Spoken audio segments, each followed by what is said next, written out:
കെട്ടിയോനെങ്ങാനും കണ്ടോ ഈ ചങ്ങായി എവിടെ പോയി? റേഷൻ കടയിൽ നിന്ന് അരി മേടിച്ചിട്ട് അത് പറഞ്ഞിട്ട് പോകുന്ന ആളാണേ. എന്റെ തൊഴിലുറപ്പിന്റെ പൈസ കിട്ടിയപ്പോഴേ.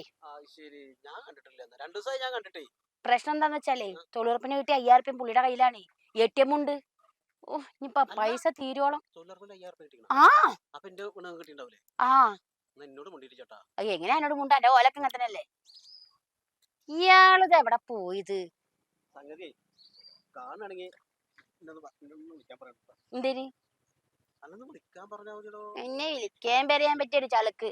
അതിനെങ്ങാനും അവിടെ വെച്ച് കണ്ണാണെങ്കിലേ കുടുംബത്തൊക്കെ കേറി വന്ന കാര്യം തല്ലി ഓടിക്കുന്ന പറഞ്ഞാട്ടാ.